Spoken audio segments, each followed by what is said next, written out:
యేసుక్రీస్తు ప్రభువారు నేడు దావీదుపురమున ఈ రక్షకుడు మీ కోసం జన్మించారు, ఆయన పశువుల పాకలు మీరు చూస్తారు, ఆయన తొట్టిలో పరుండి ఉంటారని ఆ శుభవార్తని దేవదూతలు భూమి మీదకి వచ్చి చెప్పిన రీతిగా ఈ లోకంలో సేవకులుగా ఉన్నటువంటి మేము కూడా మీ మధ్యలోనికి వచ్చి మీకు ఈ రక్షణ స్వార్థను తెలియజేస్తున్నాము. అవునండి, ఈ లోకంలో మనకి లోకాన్ని రక్షించేటటువంటి రక్షకుడైనటువంటి యేసుక్రీస్తు ప్రభువారు ఒకరున్నారు. ఆ యేసుక్రీస్తు ప్రభువారిని ఎవరైతే నమ్ముకుంటారో వారు నశించి నరకానికి వెళ్ళిపోకుండా రక్షించబడతారు. అవునండి, పాపము దేవుని నుంచి దూరం చేసింది, పాపం వల్ల శిక్ష అనేది వస్తుంది. అయితే పాపం చేసినటువంటి వ్యక్తికి ఆ శిక్ష ఏంటి అంటే నరకం అని బైబిల్ చెప్తా ఉంది. ఆ నరకం నుంచి తప్పించబడడం కోసమే ఎలాగా తప్పించబడతాము అని అంటే మనం పుణ్యకార్యాలు చేయడం వలన కాదు కానీ యేసుక్రీస్తు ప్రభువాన్ని అంగీకరించడం ద్వారా మనం రక్షించబడతాము. కావున ప్రియమైన దేవుని బిడ్డలారా, యేసుక్రీస్తు ప్రభువాన్ని రక్షకుడిగా మీరు అంగీకరిస్తే మీరు ఉగ్రత నుంచి, శాపం నుంచి, నరకం నుంచి తప్పించబడతారు. మీరు మాలాగే దేవునితో యుగయుగాలు ఆయనతో ఆయన రాజ్యంలో కలిసి మనం దేవునితో ఉంటాము. ఈ గొప్ప రక్షణ మనకు కావాలి అని అంటే ఒకే ఒక మార్గం, అది యేసుక్రీస్తు ప్రభువారిని నమ్ముకోవడం. కాబట్టి ఎవరైతే యేసుక్రీస్తు ప్రభువారిని రక్షకుడిగా అంగీకరించి ఆ ప్రభుని విశ్వసించి ప్రభువా నన్ను నా కుటుంబాన్ని జ్ఞాపకం చేసుకొని రక్షించండి ప్రభువా అని ఎవరైతే అడుగుతారో వారి ప్రార్థనలు దేవుడు ఆలకించి వారిని జ్ఞాపకం చేసుకొని వారిని రక్షిస్తారండి. అవునండి, ఇక్కడ బైబిల్ గ్రంథం చెప్తా ఉంది దేవుడు మనల్ని ప్రేమిస్తున్నాడు అని. బైబిల్ గ్రంథం చెప్తుంది ఎవరైతే నమ్మి విశ్వాసం ఉంచి బాప్తిస్మం తీసుకుంటారో వారు రక్షించబడతారు అని బైబిల్ గ్రంథంలో ఇలా చెప్పబడిందండి. సో ఎవరైతే ప్రార్థన చేస్తారో ఆ అంత దినముల్లో వారి ప్రార్థన ఆలకించి వారిని రక్షిస్తారు అని ప్రభు చెప్తా ఉన్నారు. కాబట్టి ఇలాంటి ఎన్నో వాగ్దానాలు, ఎన్నో వాక్యాలు మనకి బైబిల్లో చాలా ఉన్నాయండి. అయితే ఎందుకు ఇవన్నీ అంటే మనల్ని రక్షించడం కోసమే. అవునండి, చాలా మంది ఈ రక్షణ మార్గం తెలియక యేసుక్రీస్తు ప్రభువారు అంటే ఏమో అనుకుంటారు, కానీ యేసుక్రీస్తు ప్రభువారి కోసం రోగాలు బాగుపడడం కోసం, స్వస్థతను పొందుకోవడం కోసం, లేదా అవసరాలు తీర్చుకోవడం కోసం చాలా మంది వస్తున్నారు. కానీ యేసుక్రీస్తు ప్రభువారిని నమ్ముకుంటే ప్రాముఖ్యంగా మనము మన కుటుంబ సభ్యులు రక్షించబడతాము. ప్రాముఖ్యంగా ఇదేనండి, మనం రక్షించబడడం కోసమే యేసుక్రీస్తు ప్రభుని నమ్ముకోవాలి. ఆ తర్వాత ఆయన దగ్గరికి వచ్చి ఆయన సన్నిధికి వస్తున్న వారందరికీ భౌతికంగా మనకి ఏ అవసరతలు అయితే ఉన్నాయో ఆ అవసరతలన్నీ కూడా ఆయన తీరుస్తాడు, ఆయన సహాయం చేస్తాడు, ఆయన మేలు చేస్తారు. చూడండి, చాలా మంది యేసు ప్రభు దగ్గరకు ఒకప్పుడు వచ్చారు. వచ్చిన వారందరూ కూడా మేలులతోనే తిరిగి పంపించబడ్డారు. యేసుక్రీస్తు ప్రభువారు ఏ ఒక్కరూ కూడా తోసివేయకుండా, నేను చేయనయ్యా అని అసహించుకోకుండా, చేదరించుకోకుండా పంపించలేదండి. ఎలాంటి వారైనా, ఎంత ఘోర పాపులైనా, ఎంత కఠినమైన స్థితిలో ఉన్నా, ఎంత ప్రయాసంలో ఉన్నా కానీ వారందరికీ కూడా యేసుక్రీస్తు ప్రభువారు మేలు చేసి వారిని బాగు చేసి పంపించారు. అంత మంచి దేవుడు యేసుక్రీస్తు ప్రభువారు. జాలి కలిగినటువంటి దేవుడు, ప్రేమ కలిగినటువంటి దేవుడు, దయ, కరుణ, కటాక్షములు కలిగినటువంటి దేవుడు అండి. అంత మంచి దేవుడైన యేసుక్రీస్తు ప్రభువారిని నమ్ముకుంటే మనకి మేలులు జరుగుతాయి. ప్రాముఖ్యంగా మనం నరకం నుంచి తప్పించబడి రక్షించబడతాం. ఈ రక్షణ ఎవరికైతే కావాలని అనుకుంటూ ఉన్నారో వారందరూ కూడా యేసుక్రీస్తు నామములో మేము ఇప్పుడు ప్రార్థన చేస్తున్నాము. మీరు ఉన్న ఫలంగా ఉన్న చోట కళ్ళు మూసుకొని ప్రభా నువ్వు రక్షిస్తావంట కదా, మమ్మల్ని జ్ఞాపకం చేసుకొని ప్రభా మమ్మల్ని నరకం నుంచి, శాపం నుంచి, పాపం నుంచి మమ్మల్ని రక్షించి మమ్మల్ని బాగు చేయండి, మమ్మల్ని ఆశీర్వదించండి ప్రభా అని ఒక్క నిమిషం మనస్ఫూర్తిగా యేసుక్రీస్తు ప్రభుని రక్షకుడిగా విశ్వసించి ప్రార్థన చేయండి. ఖచ్చితంగా మీ ప్రార్థన దేవుడు ఆలకిస్తారు. ప్రార్థన చేసుకుందాం. పరిశుద్ధుడా, ప్రేమ, నమ్మకం కలిగిన మా ప్రియ పరలోకపు తండ్రి, మీ నామానికి వందనాలు, స్తుతులు, స్తోత్రాలు తెలియజేస్తున్నా ప్రభా. పీడబ్ల్యూ కాలనీలో నివాసం ఉంటున్నటువంటి బిడ్డల మధ్యలోనికి మమ్మల్ని నడిపించిన విధానం బట్టి నీకు వందనాలు, స్తోత్రాలు. నీ రక్షణ గురించి ప్రభా, నీ వాక్యం గురించి నీ బిడ్డలు వినిండుగా ఈ సువార్తను ఎవరైతే నమ్ముతారో వారందరూ కూడా రక్షించబడినట్లుగా వారి హృదయాలు తెరిపించండి ప్రభా. సాతాను యొక్క శోధన నుంచి దూరపరచండి, నీ బిడ్డలను భద్రపరచండి అయా. మంచి ఆరోగ్యము, మంచి శక్తిని, బలమును, ఆశీర్వాదము దయచేయండి. ప్రాముఖ్యంగా నీ బిడ్డలందరూ ఎవరైతే రక్షణ లేకుండా ఉన్నారో ప్రభా, ఆ బిడ్డలందరికీ యేసుక్రీస్తు నామంలో రక్షణ దయచేయండి. మేమందరం కూడా రక్షించబడి నీ రాజ్యములో నీ పరలోకంలో యుగయుగాలు మీతో కలిసి జీవించే భాగ్యము ధన్యతను మా అందరికీ ఈ ప్రాంతంలో నివాసం ఉంటున్నటువంటి బిడ్డలకును ప్రాముఖ్యంగా ఈ సమయంలో సువార్త విని ప్రార్థనలో ఏకీభవిస్తూ వారి హృదయంలో విశ్వసించి ప్రార్థనలో ఏకీభవిస్తున్న బిడ్డలకు దయచేయమని ప్రార్థన చేస్తూ ఉన్నాము. అయ్యా, వారికి ఉన్నటువంటి సమస్యలు, వారికి ఉన్నటువంటి అనారోగ్య పరిస్థితుల నుంచి విడిపించండి. నీ బిడ్డలను బాగు చేసి నీ బిడ్డలను మేలుతో నింపి రక్షించి వారి కుటుంబ సమేతంగా దీవించి రక్షించమని సర్వాధికారం కలిగిన యేసుక్రీస్తు నామంలో ప్రార్థించి అడిగి వేడుకొనిచున్నాం తండ్రి. చేయించుకోవాలనుకుంటే ప్రార్థన చేయించుకోవడానికి రావచ్చు. మరి అదే విధంగా మీరందరూ కూడా తప్పకుండా ప్రతి వారం మీకు దగ్గరలో ఉన్న మందిరానికి వెళ్ళండి. మహిమోన్నతుడు లోకానికి రక్షకుడు యేసు ఒక్కడే, ఒక్కడే యేసు ఒక్కడే, ఒక్కడే పరిశుద్ధుడొక్కడే, పాపిని రక్షించువాడు యేసు ఒక్కడే, పాపిని ప్రేమించువాడు యేసు ఒక్కడే, పాపిని రక్షించువాడు యేసు ఒక్కడే, పాపిని ప్రేమించువాడు యేసు ఒక్కడే, జీవమార్గమై సత్య దైవమై, జీవమార్గమై సత్య దైవమై మోక్షాన్ని చేర్చువాడు యేసు ఒక్కడే. ఓ మానవా, నీ పాపం మానవా యేసయ్య చెంత చేరి నీ బ్రతుకు మార్చుకోవా. పాపములోనే బ్రతుకుచున్న చోచెడును నీ దేహము, పాపములోనే మరణించినచో తప్పదు నరకము. పాపములోనే బ్రతుకుచున్న చోచెడును నీ దేహము, పాపములోనే మరణించినచో తప్పదు నరకము. ఓ మానవా, నీ పాపం మానవా యేసయ్య చెంత చేరి నీ బ్రతుకు మార్చుకోవా.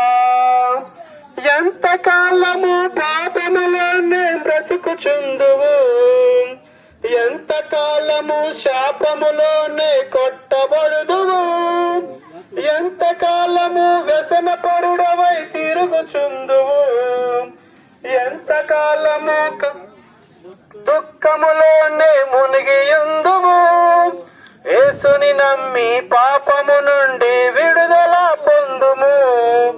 యేసయ్యే తన రక్తంతో నీ పాపం కడుగును. యేసుని నమ్మి పాపము నుండి విడుదల పొందుము.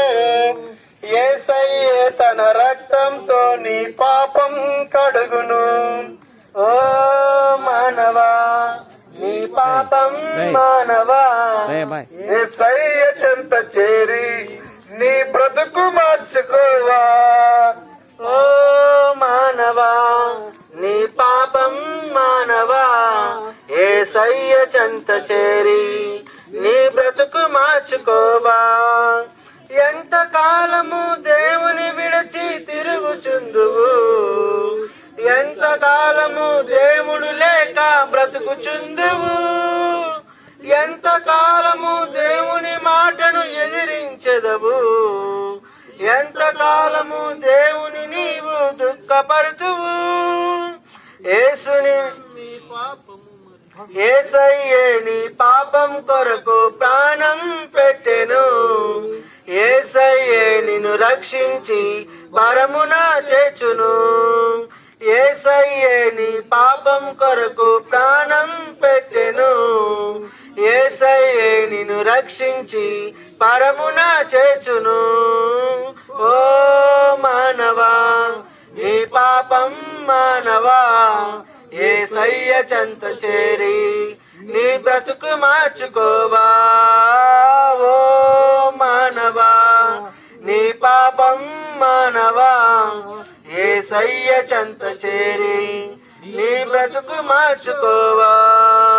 పాపములోనే బ్రతుకుచున్నచో చెడును నీ దేహము, పాపములోనే మరణించినచో తప్పదు నరకము. హల్లెలూయా. ప్రియ దేవుని బిడ్డలారా, మీరందరూ దేవుని బిడ్డలని పిలుచుటలో నేను ఎంతో సంతోషిస్తూ ఉన్నాను. ఎందుకంటే మనమందరము సృష్టికర్త అయిన దేవుడి చేత ఏర్పాటు చేయబడిన బిడ్డలము. మనమందరము సహోదరి సహోదరులము. కనుకనే మనమందరం దేవుని బిడ్డలమని సంబోధిస్తున్నాను. ప్రియ ప్రాంత ప్రజలారా, పీడబ్ల్యూ కాలనీ వాసులారా, మీ అందరికీ శుభము కలగాలని ప్రభుపేట కోరుతూ ఉన్నాను. ఎందుకంటే దేవుడు మనల్ని ఎంతగానో ప్రేమించాడు. ఆయన మనల్ని ఎంతగా ప్రేమించాడంటే తన ప్రాణం మన కొరకు అర్పించినంతగా ప్రేమించాడు. కనుకనే నశించిపోయిన దాన్ని వెతికి రక్షించుటకు యేసు ప్రభువు ఈ లోకానికి వచ్చాడని చెప్పేసి బైబిల్ ఎంతగానో సెలవిస్తుంది. దేవుడు లోకమును ఎంతో ప్రేమించెను కాగా ఆయన తన అద్వితీయ కుమారునిగా పుట్టిన వాడెందు విశ్వాసము ప్రతి వాడును నశింపక నిత్య జీవం పొందినట్లు ఆయనను అనుగ్రహించబడని చెప్పేసి బైబిల్ లేఖన భాగము సెలవిస్తా ఉంది. ప్రయాసపడి భారం మోసుకొచ్చిన సమస్త ప్రజలారా దేవుని ఎద్దుకు రమ్మని దేవుడు సెలవిస్తా ఉన్నాడు. అక్కడ ఆయన ఎద్దుకు వస్తే మనకి ఏం కలుగుతుంది అంటే విశ్రాంతి కలుగుతుంది. కనుక మనం అనుకుంటూ ఉన్నాం, నాకు ఏ బాధ లేదు, ఏ చింత లేదు, నేను హ్యాపీగా జీవిస్తాను అనుకుంటూ ఉంటాం. కానీ మానవునిగా పుట్టిన ప్రతి వాని హృదయంలో ఎంతో కొంత వేదన ఉంది అని చెప్పేసి ఆ శాస్త్రవేత్తలు తెలియజేస్తూ ఉన్నారు. ఎందుకంటే మానవుడు చిన్న పిల్లవాడిగా ఉన్నప్పుడు వారి తగ్గ వయసులోనే బాధ ఉంటుందంట. యవన వయసులో ఉన్నప్పుడు యవన కాలంలో ఉన్న వారి తగ్గట్టుగా బాధ ఉంటుందంట. వృద్ధాప్య ముందు ఉన్నప్పుడు వారి తగ్గట్టుగా బాధ ఉంటుందంట. ఎందుకు అని ఆలోచిస్తూ ఉండగా వారి హృదయంలో ఏదో ఒక వేదన, చింత, బాధ వారిని ఏరుతుంది అంట.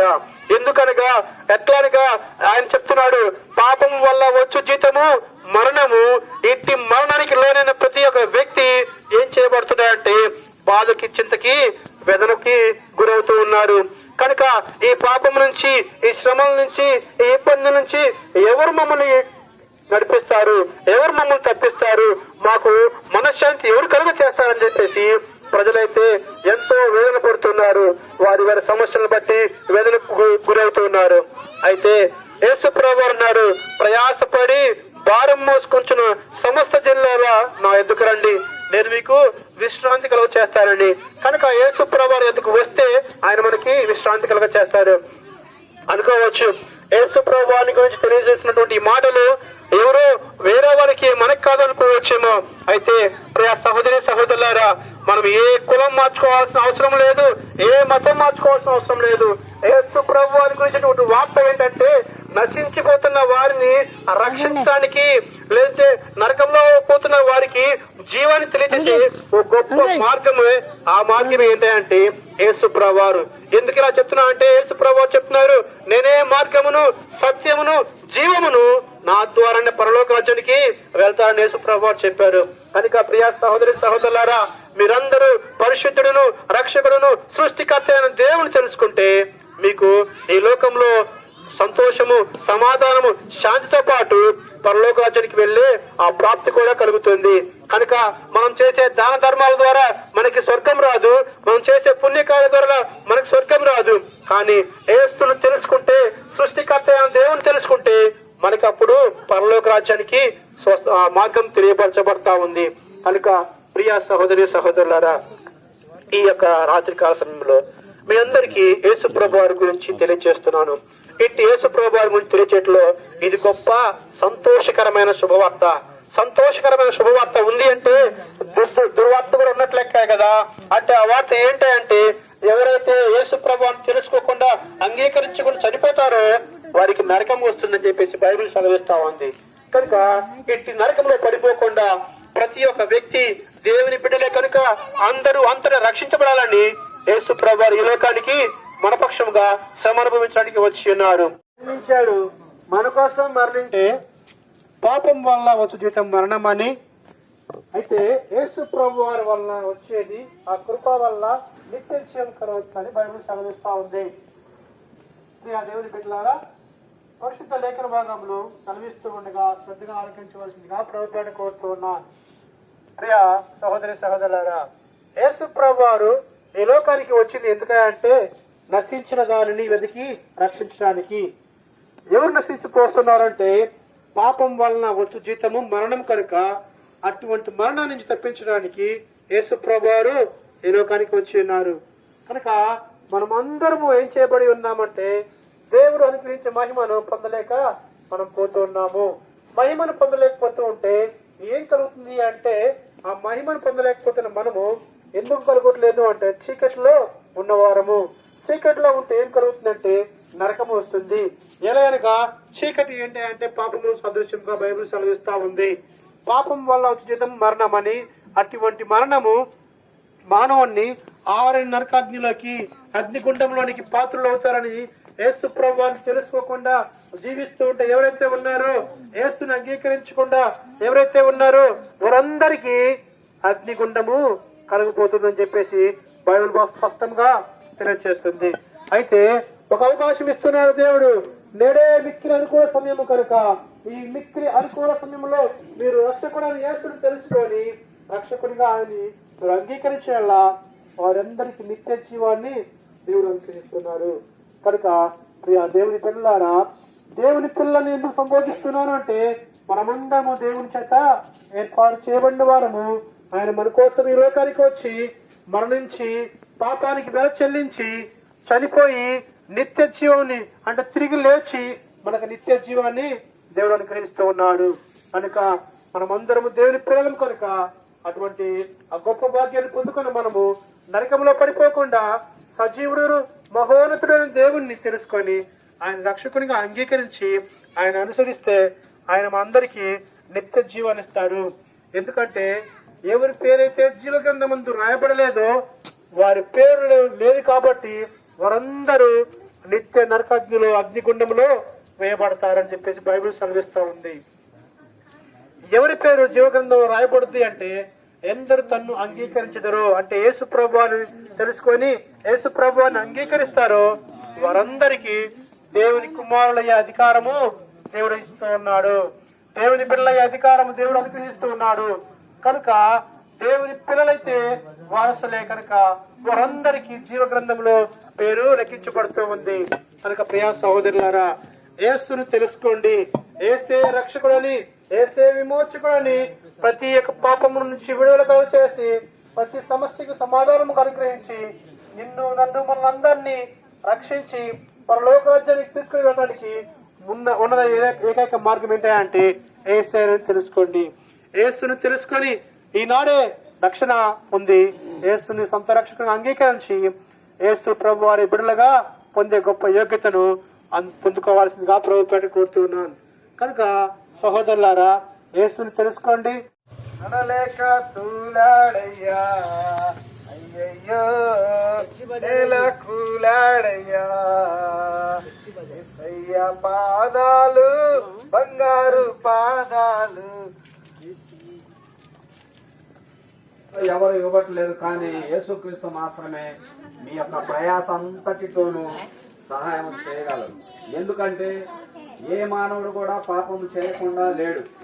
ప్రతి మానవుడు పాపం చేసి ఆ పాప భారాన్ని దించుకోలేక వాడు ఎంతో ప్రయాసపడుతున్నాడు. కానీ మానవుల కొరకు ఈ యొక్క భూలోకంలో యేసుక్రీస్తు జన్మించి ఆయన ప్రతి మానవుని కొరకు తన ప్రాణాన్ని పెట్టి ఆ కల్వరి శిలువలలో ఆయన ఒక పవిత్ర రక్తము ద్వారా మరి మనిషి యొక్క పాపాన్ని తీసివేసి రక్షణ భాగ్యాన్ని దయచేశాడు. కనుక ఈ యొక్క రక్షణ భాగ్యాన్ని పోగొట్టుకోకుండా ప్రతి మానవుడు ఆలకించి యేసుక్రీస్తును అంగీకరించి వారి పాపములు వారి నోటి ద్వారా ఒప్పుకొని ఉంటే తప్పకుండా యేసుక్రీస్తు క్షమించి రక్షించే దేవుడు. ఎందుకంటే రానున్నటువంటి దినాలలో నిత్య నరకాగ్ని, ఇదిగో ఆ యొక్క యేసు రాజ్యంలో సంతోషకరమైనటువంటి 2 విధానాలు ఉన్నాయి.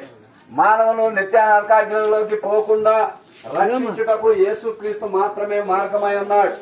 ఆయన నిత్య జీవమును ఇచ్చుటకు ఆ మార్గము తెలుసుకున్నటకు సువార్త ప్రకటించబడుతున్నది.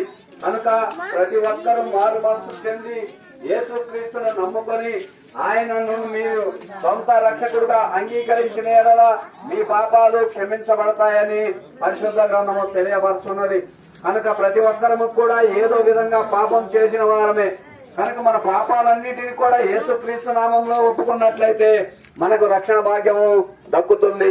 ఎందుకంటే మరణము ఏతనకరమైనటువంటి ఆ యొక్క మరణము భయంకరమైనది, ఆ నిత్య నరకాగ్ని భయంకరమైనది. ఆ నరకములలో పడి మడి మసైపోయి ఎల్లప్పుడూ దేవునికి వ్యతిరేకంగా ఆ మంటల్లో నలిగిపోవు కంటే యేసయ్యను నమ్ముకొని రక్షణ పొందుకొని ఆనందముతో ఆయన ఎదుట ఉండేటటువంటి గొప్ప భాగ్యం ఇస్తున్నాడు. మనం ఏమి డబ్బులు పెట్టి కొనటం లేదు, మనం ఏమి ఇవ్వాల్సిన పని లేదు. కానీ యేసుక్రీస్తు ఒక్క మాట అడుగుతున్నాడు, నేను పాపిని ప్రభు అని నీ నోటి ద్వారా ఒప్పుకోమంటున్నాడు. కనుక మనమందరము కూడా యేసుక్రీస్తు నామములో పాపినని ఒక్క మాట నువ్వు నీ నోట ద్వారా ఒప్పుకుంటే ఖచ్చితంగా ఆయన క్షమించగల దేవుడు. ఎందుకంటే ఆయన దగ్గరకు వచ్చిన వారిని ఎవరిని తోసివేయడు. ఆయన ప్రతి ఒక్క మానవుడిని పిలుచుతున్నాడు. దీనిలో కులమని గాని మతమని గాని ఏమీ లేదు. యేసుక్రీస్తు ఆ నిత్య జీవానికి మార్గమై ఉన్నాడు.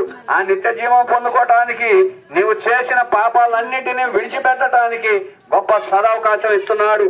కనుక ఇప్పుడే మంచి సదవకాశం ఉన్నది. ఆ అవకాశాన్ని పోగొట్టుకోకుండా ప్రతి మానవుడికి ఇచ్చేటటువంటి ఇట్టి అవకాశంలో మరి నీ యొక్క తప్పును తెలుసుకొని మానవుడు విడిచిపెట్టేటటువంటి పాపాలు విడిచిపెట్టి రక్షణ భాగ్యమైనటువంటి యేసు వైపు చూసి నీవు ఈ క్షణమే నీ పాపాన్ని విడిచిపెట్టుకోవటానికి అంగీకరించి మారు మనసు చెందవలసిందిగా యేసుక్రీస్తు ప్రభు గొప్ప సదవకాశం ఇస్తున్నాడు. ఆ సదవకాశంలో మనమందరము కూడా నిత్య జీవానికి వారసులం కావడానికి, దేవుడిచ్చేటటువంటి కృపను పొందుకోవటానికి మనమందరము కూడా యేసుక్రీస్తు నామంలో గొప్ప రక్షణ భాగ్యం పొందుకోవాలని మిమ్మల్ని వేడుకొంటున్నాం. అందుకన్నా ఈ రాత్రికాల సమయమందు ఎంతో ప్రయాసపడి దైవ సేవకులు ఈ విధంగా మరి దేవుని సంకల్పం చేత మీ వీధిలోకి వచ్చారు. ఎవరైతే యేసుక్రీస్తుని విశ్వసిస్తారో వారికి రక్షణ భాగ్యం వస్తుంది. మీ కుటుంబంలో కలతలు పోతాయి, మీ కుటుంబంలో ఉన్నటువంటి అనేక ఇబ్బందులు పోతాయి, మీ కుటుంబంలో ఉన్నటువంటి అనేక సాతాన బంధకాల శక్తులను యేసు నామములో పారదోలుతాడని నమ్మకంతోటి ఈ సువార్త ప్రకటించబడుతుంది. కనుక మీరు మారు మనసు చెంది యేసుక్రీస్తును నమ్ముకోవాలని ప్రేమపూర్వకంగా మిమ్మల్ని తెలియపరుచుకోవచ్చు. ఈ వాక్యాన్ని ముగించుకుంటున్నాం. ఆమేన్, ఆమేన్, ఆమేన్.